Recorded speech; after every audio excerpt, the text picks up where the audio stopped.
Hey, I'm Van Riggs, voice of the Smith Station Panthers and morning show host right here on 97.7 Kicker FM. D. Mark Mitchell, voice of the Opelika Bulldogs and host of On the Mark, Monday through Friday, 7 to 9 a.m. on 1520. We talked a lot over the weekend about what a crazy Friday night of high school football it was, and you got to go to the Beauregard Smith Station game where a lot of the talk was from Friday night. What a war there was in Beauregard. For the most part, for quite a while, and some interesting plays, a lot of talk coming out of that ball game. But D-Mark, it was a fun and exciting one for both teams I know to be a part of. Certainly, Beauregard was on the losing end of things. Smith Station was on the winning end of it. But those are ones you like the $7.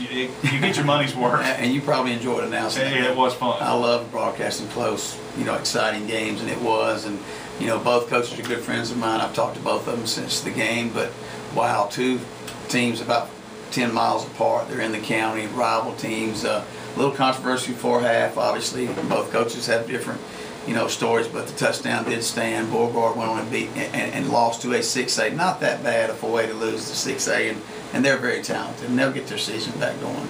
Oh yeah, we talked about how talented Beauregard was, going into the game. Smith Station's running game in the fourth quarter is what pulled it out, 14 points.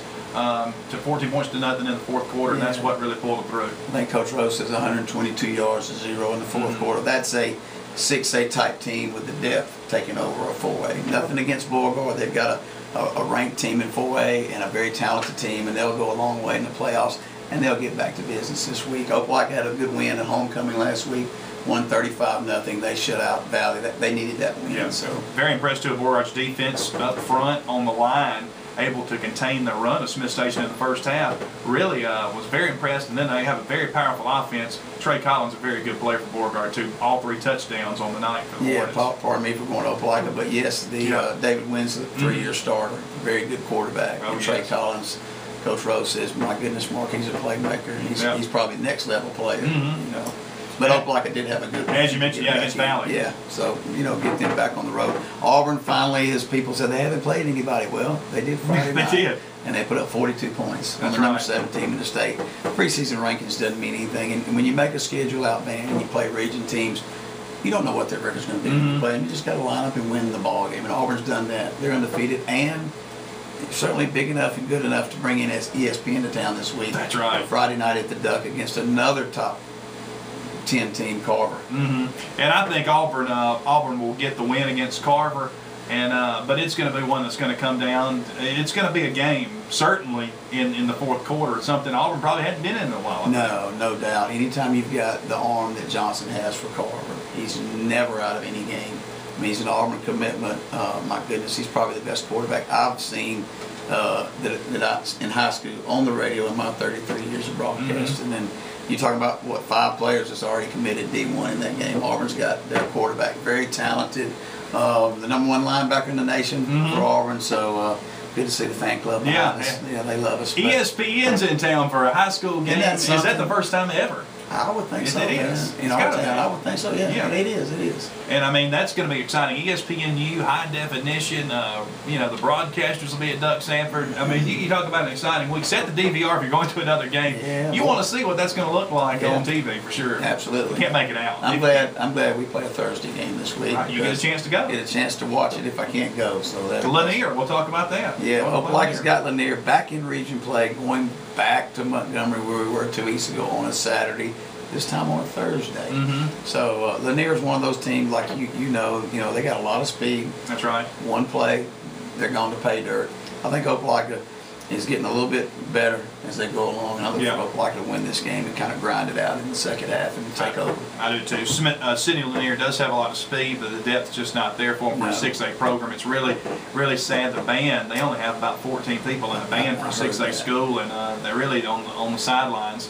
Once offense is out there, there's about 11 or 12 on the sidelines to come back in for subs. So it's a lot of people playing both ways, and that's tough. Yeah, it hurts them in the later parts of the game. That's the reason I said second half would be Opelika. You guys got to get back into business. Smith Station on another, win another game, 3-2. Yeah. Only with 1 home game of the first 5. That's incredible. 4 road games out of 5. Yeah. And they're 3-2. Here they got a good run at home.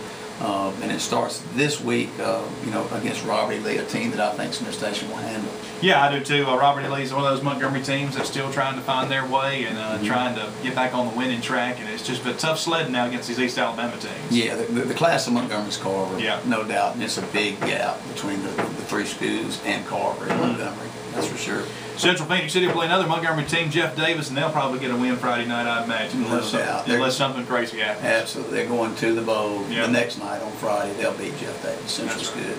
Beulah, they continue to roll. They're playing Hopeful. The Bobcats looking good this season. 3 wins already. Yeah. Awesome. Congratulations to the Bobcats and their players and their coaches.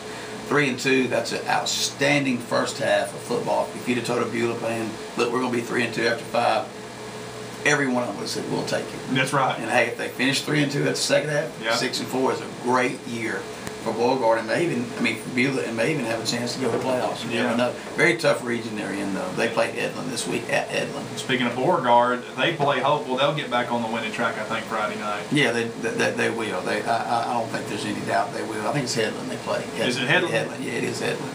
At Headland. So That's right. the guard will.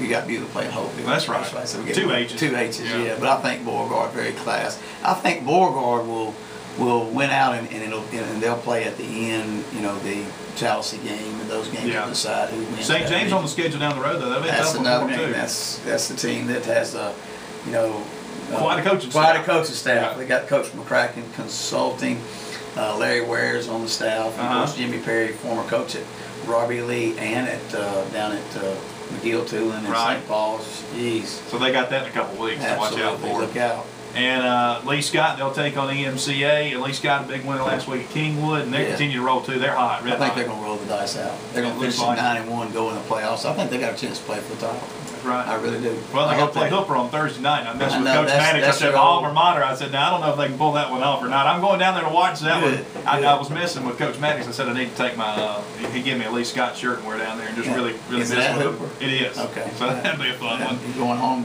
to see your Yeah. the Warriors. Polka and Winterboro. Well, Los Polka got beat last week pretty bad in real Yeah. time. They're going to get back on track. I love Coach State. Mhm. He runs the class program, the winningest coach in Lee County history, 126 wins. I say he gets 127 this week. How about that? That'll work. All right, I see another game. Springwood's at home versus Autauga. Wow, Coach Sykes is a great coach. Only 17 players though. That's tough. And That's Autauga's a good football team this year. They've got, of course, the number 5 player in the nation. It's hard to say that. 2A I know. and the AISA, I know. they have the number 5 player in the nation, and O.J. Howard, tight end committed to the University of Alabama. Yep. That he's a playmaker. You can guarantee that. They're Yeah, going to use him everywhere. No doubt, no doubt. And to wrap it up, Ballard Christian got beat last week. Wow, 12 points. Buddy Hammett's team has never scored fewer than 12. That small of a points total since he's been there. And they were playing a good team. He told me last Wednesday at the coaches show, hey, I worry about this Yeah. team we're going to play. And a lot of teams say that, and you go, well, he was right. Yeah. He was right. And this week, back at home, Sluterfield against Lafayette Christian School, they'll get back on the winning track this week. Big week of high school football right here at the halfway point already. Try to go out Friday night and catch a game, or listen to Smiths on Mix 96.7, or listen to the Hope Like a Bulldogs on 97.7. See you back right here on Mix967online.com and KickerFM.com next week for another big week of high school football.